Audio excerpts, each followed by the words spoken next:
आज के सत्संग में आप सभी भाई बहनों का बहुत बहुत स्वागत है।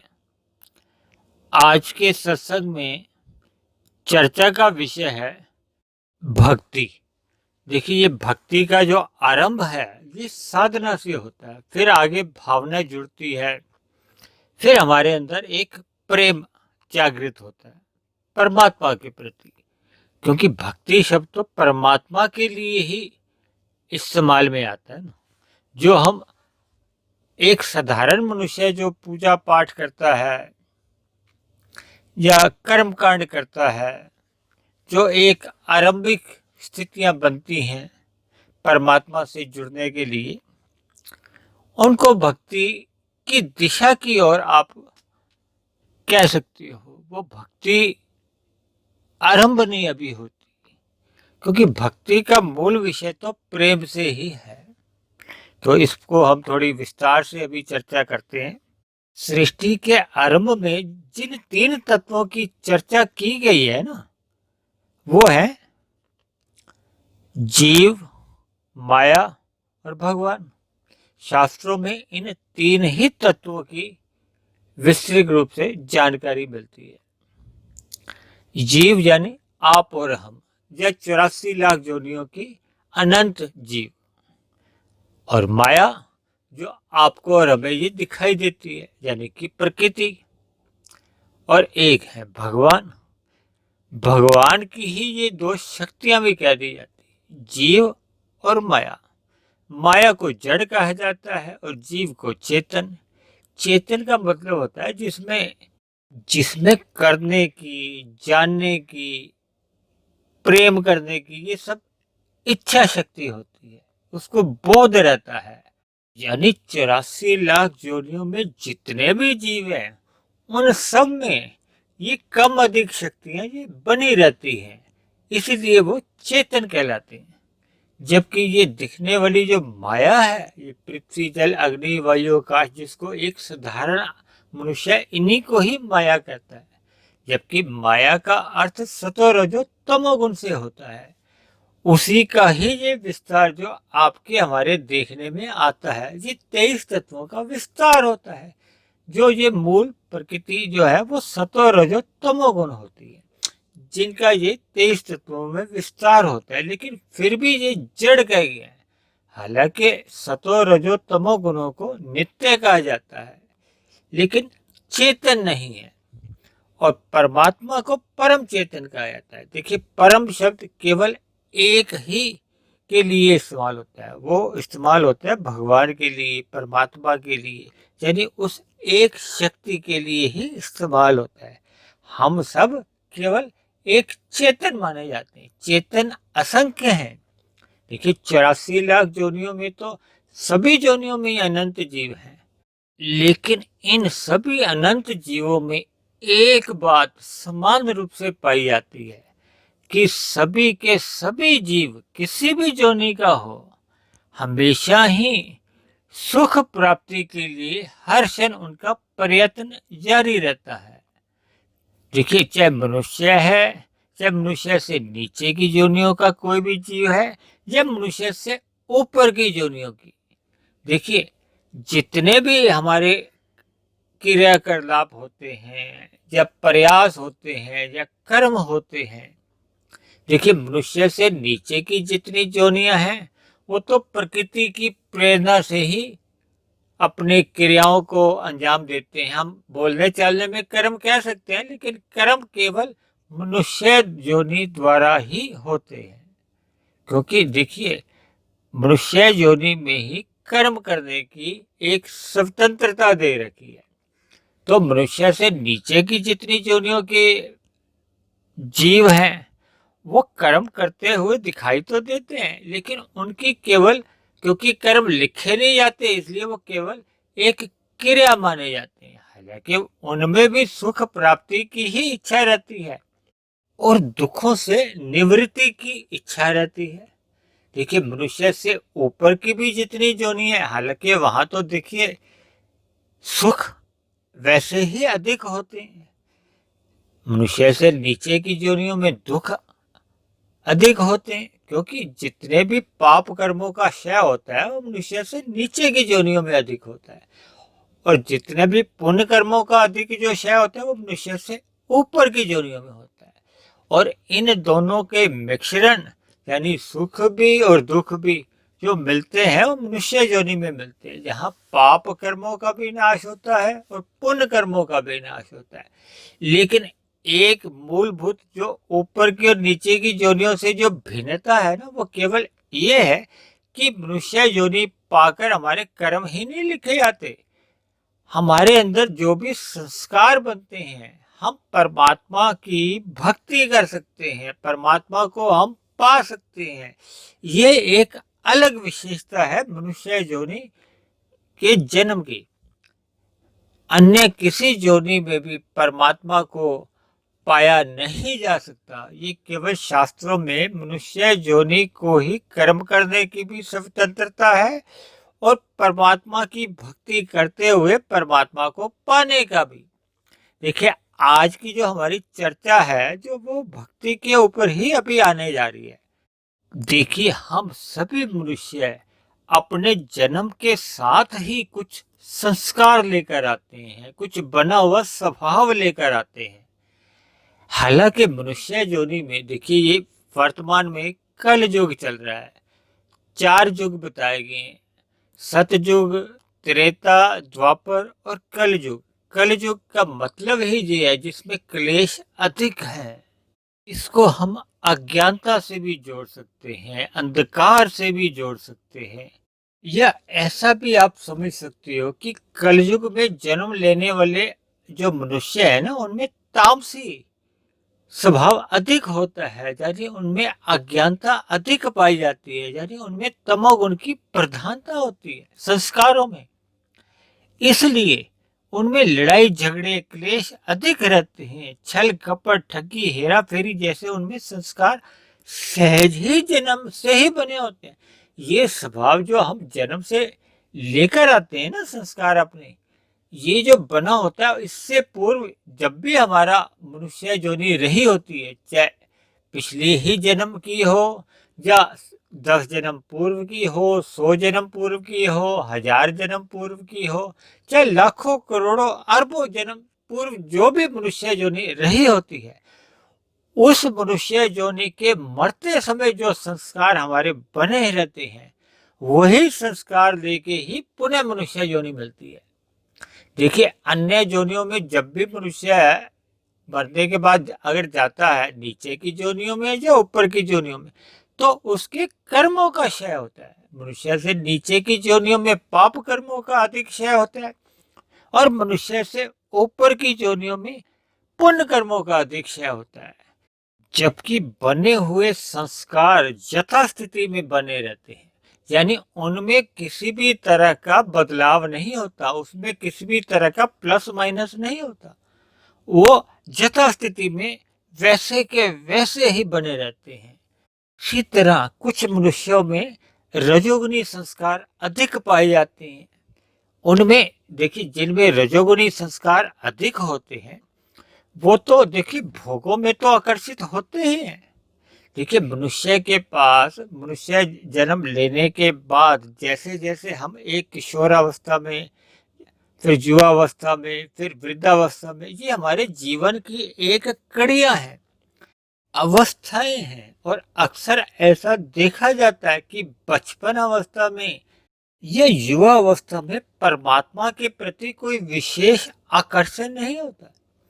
देखिए, मनुष्य के पास 2 ही विकल्प होते हैं, या तो वो प्रकृति के भोगों की ओर आकर्षित होगा या परमात्मा की भक्ति की ओर।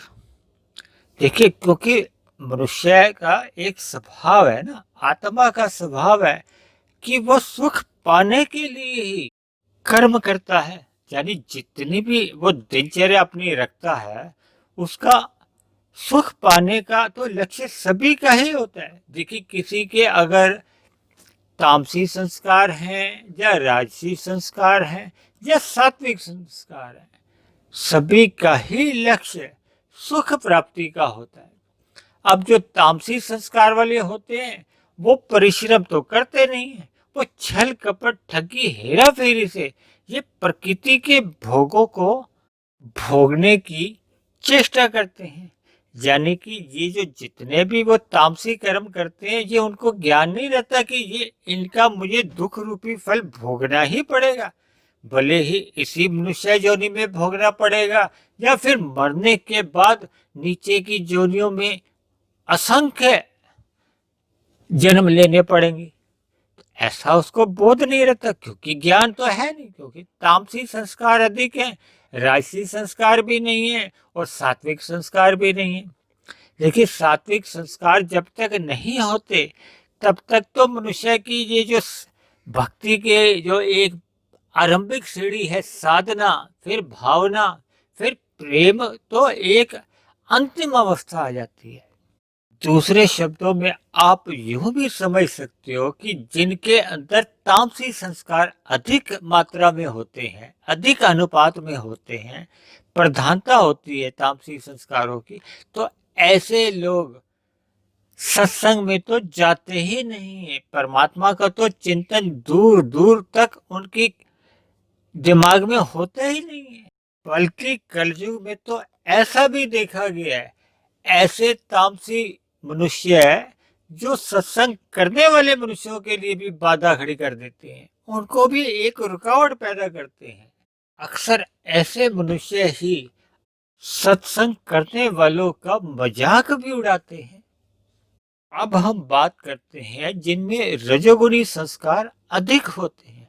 देखिए, ऐसे रजोगुणी मनुष्य सत्संग के प्रति आकर्षित तो होते हैं, लेकिन उनका सत्संग करना लाभ से, लोभ से या भय से होता हुआ ही हम देखते हैं। अक्सर रजोगुणी मनुष्यों का सत्संग बेमन से ही होता है, यानी कि उनमें श्रद्धा पूर्ण रूप से नहीं होती, वो परमात्मा की ओर पूर्ण रूप से श्रद्धागति नहीं होते। उनको अपने जो प्रकृति के भोग हैं वो अधिक प्रिय लगते हैं, उनमें उनको अधिक गुण नजर आते हैं। परमात्मा की भक्ति में, परमात्मा के प्रेम में उनका कोई कोई ऐसी रुचि नहीं होती। मैंने बताया ना, ऐसे मनुष्य सत्संग में अक्सर जाते हैं, लेकिन उनका सत्संग करना एक श्रद्धा पूर्वक नहीं होने के कारण उनके अंदर सतोगुणी संस्कार बन नहीं पाते। जब बनते हैं तो वह अस्थायी रहते हैं, थोड़े से बन गए, फिर पुनः जब हम संसार के आकर्षणों में, कहो भोगों में जब अधिक लिप्त हो जाते हैं ना, तो जो हम सतोगुण अपना ग्रहण भी करते हैं वो धीरे धीरे फिर पूरा हट जाता है, धीमा पड़ जाता है, उसका असर समाप्त हो जाता है। ऐसे रजोगुणी मनुष्य भले ही भोगों में लिप्त रहते हुए तामसी वृत्तियों का या कहो पाप कर्मों से तो बचे रहते हैं, ये एक अच्छी बात है, उनमें एक गुण है। वैसे तो देखिए, मनुष्य योनि स्वभाव से ही रजोगुणी कही गई है, लेकिन शास्त्रों में ये भी साथ में कहा गया कि मनुष्य योनि में हम सतोगुण का अधिक से अधिक संग करते हुए, परमात्मा की साधना करते हुए परमात्मा से प्रीति कर सकते हैं, और प्रीति करते करते ही एक दिन हम परमात्मा को पा सकते हैं। यही तो मनुष्य जीवन पाने की एक महत्ता है, एक अवसर है मनुष्य को। यानी मनुष्य जितना अधिक सत्संग करता है उतना ही उसके अंदर सतोगुणी वृत्तियां अधिक होती जाती हैं, फिर धीरे धीरे उसमें सतोगुण के संस्कार बनने लगते हैं।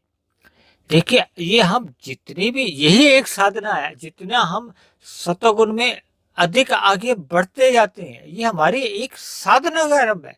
देखिए, रजोगुणी मनुष्य तामसी वृत्तियों में तो नहीं लिप्त रहता, लेकिन वो सकाम भाव से ही अपने कर्मों को करता रहता है, भोगने के लिए, अधिक से अधिक भोग मिले, इसलिए उसकी परमात्मा में कोई विशेष रुचि होती नहीं है, इसलिए उसका संसार ही अधिक अच्छा लगता है, मतलब संसार के सुख ही उसको अधिक भाते हैं। परमात्मा की उसको जानकारी रहती है, लेकिन परमात्मा के प्रति एक आकर्षण, एक प्रेम, एक भावना नहीं रहती। जैसे जैसे हमारा सत्संग गहरे तल पर होता जाता है, यानी कि हमारा सत्वगुण बढ़ता जाता है, तो फिर हमारी इन काम कर्मों के प्रति अरुचि होती जाती है। फिर मनुष्य के निष्काम भाव से कर्म होने प्रारंभ होते हैं। दूसरे अर्थों में आप यूं भी समझ सकते हो कि भौतिक माया के जितने भी सुख हैं, वो सतोगुणी मनुष्य को गौण लगने लगते हैं, उनमें उसकी अब रुचि नहीं रहती। इसीलिए देखिए, सुख पाने की तो इच्छा सब में ही रहती है, इसलिए वो सब तमोगुनी में भी रहती है, रजोगुनी में भी रहती है और सतोगुनी में भी रहती है। लेकिन अब उसको भौतिक भोगों में जो सुख पहले रस आता था ना, तमोगुण में रहकर या रजोगुण में रहकर, अब सतोगुण में जैसे उसके संस्कार बन जाते हैं, परमात्मा की उसको समझ आ जाती है, परमात्मा का ज्ञान उसका श्रद्धा पूर्वक होने से उसकी समझ बनती जाती है, तो फिर वो अपने सकाम कर्मों को एक नई दिशा देता है, वो है निष्काम भाव से कर्म। यानी कि अब उसको किए गए कर्मों के प्रति फल पाने की इच्छा नहीं रहती। अब उसको अन्य जीवों के प्रति भी प्रेम भाव जागते हैं। परमात्मा के प्रति तो उसकी अटूट श्रद्धा बढ़ती जाती है। यही एक साधना है। देखिए, जब हम सत्संग गहरे तल पर करते जाते हैं, तो फिर हमें परमात्मा का जितना जितना हमारा ज्ञान बढ़ता जाता है, फिर ज्ञान जितना हमारा टिकता है, यानी स्थायी होता है, यानी हमारे स्वभाव का हिस्सा बन जाता है, तो फिर उतने ही अंश में हमारी परमात्मा से प्रीति होती है, प्रेम होता है, परमात्मा से हमें सहज ही लगाव बना रहता है, एक आकर्षण बना रहता है, परमात्मा की स्मृति बनी रहती है। यहाँ एक बात और मैं आपको बता दूं कि कभी कभी हम सत्संग को केवल एक सुनने का ही विषय बनाते हैं। देखिए, जहाँ हम सुन सकते हैं वहाँ हमें सुनना चाहिए, जहाँ हम पढ़ सकते हैं, देखिए, हम अपने जीवन में मोबाइल द्वारा, कंप्यूटर द्वारा, या इतने ग्रंथ हैं उनको पढ़ने से भी, यानी कि हम अपना जितना भी सतोगुनी साहित्य है उसको हम जितना पढ़ते जाते हैं, तो उतना हमारा ज्ञान स्थिर होता जाता है। हमारे जितने भी भ्रम होते हैं, शंकाएं होती हैं, उनका समाधान होना शुरू हो जाता है।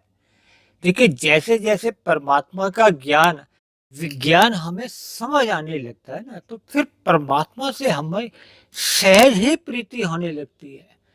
यानी अब बुद्धि द्वारा भी ये स्वीकार कर लिया जाता है कि संसार में सुख नहीं है।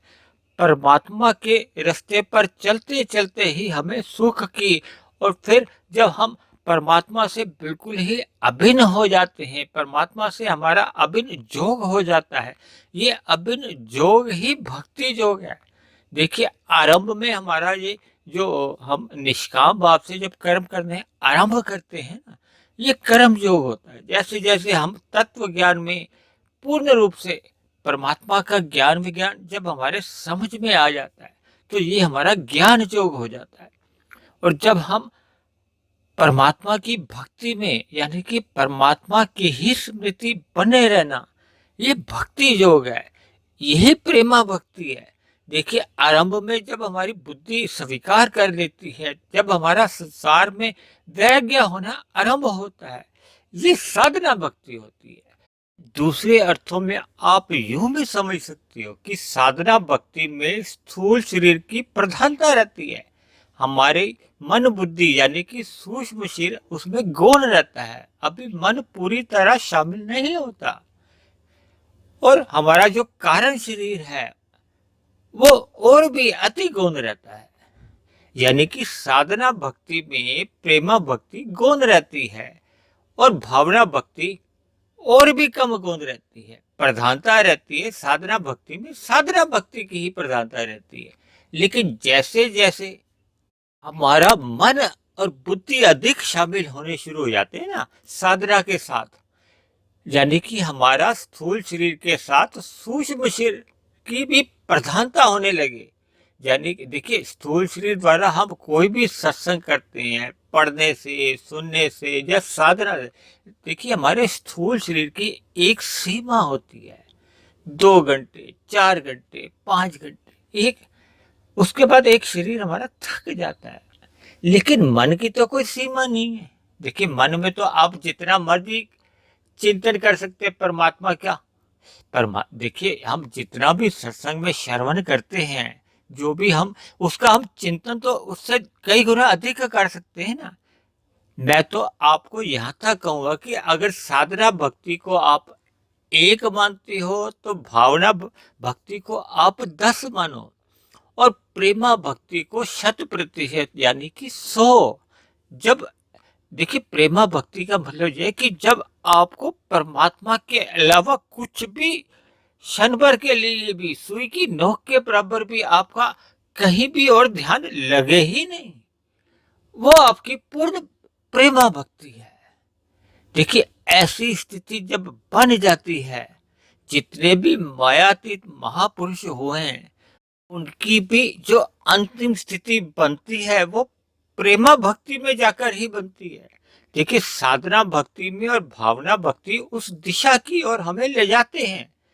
मैंने बताया ना, स्थूल शरीर, सूक्ष्म शरीर और कारण शरीर, यानी कि जब हमारे प्रेमा भक्ति एक गति पकड़ती है ना, तो फिर हमारे अंदर के जो बुरे संस्कार है ना, देखिए, कर्म तो परमात्मा अपने आप ही समाप्त कर देते हैं। क्योंकि हम अपने किसी भी साधना से अपने संचित कर्मों का कर्माशय समाप्त नहीं कर सकते, क्योंकि असंख्य है। लेकिन हम जैसे जैसे अपने संस्कार, यानी कि जो बुरे संस्कार हैं, वो जैसे जैसे हमारे क्षीण हो जाते हैं, दग्ध बीज हो जाते हैं, समाप्त हो जाते हैं, तो फिर जो हमारा कर्माशय भी है ना, शास्त्रों में क्या, हमारा जो कर्मों का कर्माशय भी तभी तक ही फलित होता है जब तक हमारे अंदर उसके संस्कार बने होते हैं। देखिए, संस्कार अगर 100% बने हुए हैं उस कर्म के, तो हमें वो उतना ही सुख और दुख देता है। अगर हमारे संस्कार 25% क्षीण हो गए हैं, तो कर्माशय से जो हमारा फल आता है ना, चाहे वो दुख रूपी हो चाहे सुख रूपी हो, फिर वो हमें 75% ही प्रभावित कर पाता है। ऐसे ही जब हमारे कारण शरीर में संस्कार 50% बुरे संस्कार यानी समाप्त हो जाते हैं, तो फिर दुख रूपी फल भी हमें 50% ही प्रभावित कर पाते हैं, यानी दुखी कर पाते हैं। ऐसे ही जब हमारे बुरे संस्कार 90% दग्ध बीज हो जाते हैं, तो ऐसे में दुख रूपी फल भी हमें मात्र 10% ही प्रभावित कर पाते हैं, यानी दुख दे पाते हैं।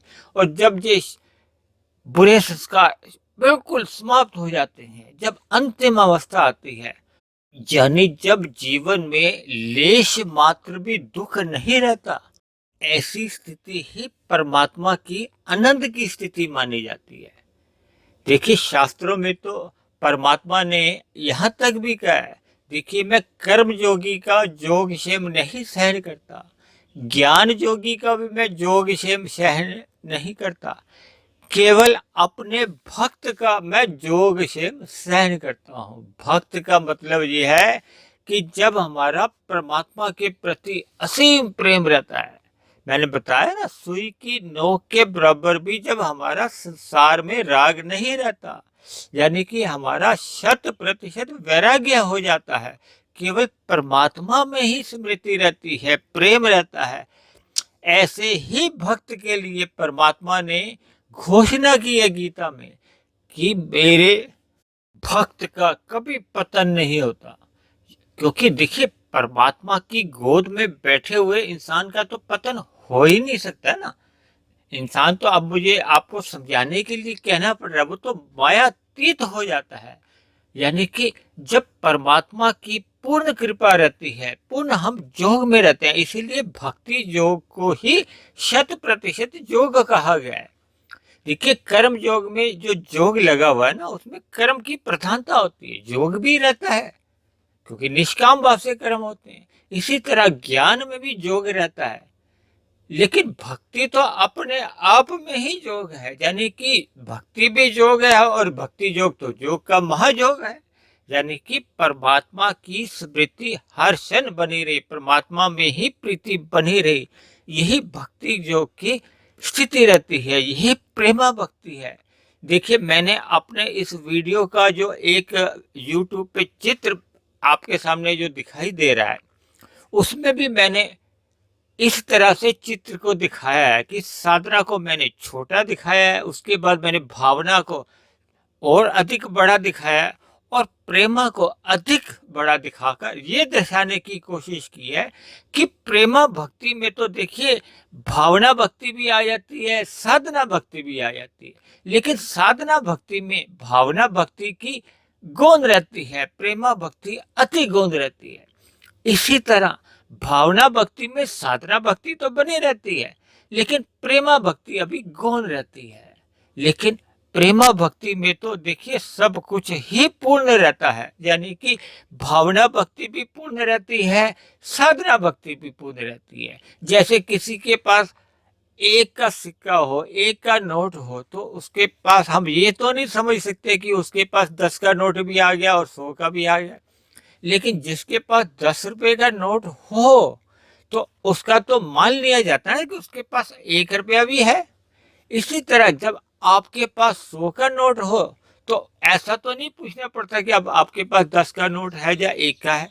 देखिए, 100 में ही 10 भी शामिल है, 1 भी शामिल है, जबकि 10 में 100 नहीं शामिल है। हालांकि एक 100 का 10वां हिस्सा 10 वो तो शामिल है। देखिए, मैं अपने शब्दों से या अपने किसी डिजाइनों से या भावना से या गणित की भाषा से भी मैंने परमात्मा की कृपा से आपको ये सभी बातों का अंतर बताया है और बेहतर भी बताई है। अर्थात हमें परमात्मा से प्रीति हर्षण करनी ही चाहिए, जिसका आरंभ केवल और केवल सत्संग करने से ही आरंभ होता है। जिनके जीवन में अभी सत्संग आरंभिक अवस्था में है, मेरी उन सभी भाई बहनों से विनती है कि अपना अधिक से अधिक समय सत्संग में लगाइए, ताकि परमात्मा से आपका भक्ति का बीज अंकुरित होना शुरू हो जाए। यही एक आज की चर्चा का हमारा मूल उद्देश्य था, एक शिक्षा थी, एक संदेश था। देखिए, परमात्मा के तो अनेक दिव्य गुण हैं। परमात्मा के बारे में जितनी मनुष्य चर्चा कर सकता है उसकी तो देखिए एक सीमा आ जाती है। मेरी भी कहने की एक सीमा है, लेकिन परमात्मा के तो असीम गुण है, अनंत गुण है, असंख्य गुण है, जिनकी एक साधारण मनुष्य के लिए तो चर्चा कर पाना भी असंभव है। तो इन्हीं शब्दों के साथ आज की चर्चा को हम यही विश्राम देते हैं। आप किसी भाई बहन का कोई प्रश्न हो, कोई बात समझ में नहीं आई हो, तो आप नीचे दिए गए कमेंट्स बॉक्स में आप अपना प्रश्न भी लिख सकते हैं। कोई सुझाव हो तो आप अपना सुझाव भी लिख सकते हैं। अगर आपकी किसी बात पर कोई आपत्ति हो, कोई बात आपको पसंद नहीं आई हो, तो आप उसको भी लिख सकते हो। दूसरी मेरी आप सभी भाई बहनों से विनती है कि यदि आपको मेरे विचार, मेरी जानकारियाँ या परमात्मा के प्रति जो भी दिया गया ज्ञान तर्कपूर्वक लगता है, आपके जीवन में कुछ सुधार आता है, परमात्मा से आपके प्रेम का अंकुरण हो पाता है, तो आपसे मेरी विनती है कि आप मेरे इस आध्यात्मिक चैनल को सब्सक्राइब करें। व अन्य जिज्ञासु भाई बहनों को जो सतोगुनी अवस्था में आना चाहते हैं, जिनका परमात्मा से प्रीति हो, परमात्मा के बारे में जानना चाहते हो, ऐसे सभी जिज्ञासु भाई बहनों को भी आप प्रेरणा दें, उनको भी इस आध्यात्मिक चैनल के साथ आप जोड़ने का प्रयास करें, ताकि समाज में ज्ञान रूपी प्रकाश, परमात्मा का जितना भी एक प्रकाश है, सभी मनुष्यों के जीवन में दिखाई दे, ताकि समाज में एक अच्छा वातावरण बने। इन्हीं शब्दों के साथ मैं आज की चर्चा को यहीं समाप्त करता हूं। कल फिर मिलते हैं एक नए विषय को लेकर, एक नए संदेश के साथ। तब तक आप सभी भाई बहनों का बहुत बहुत धन्यवाद।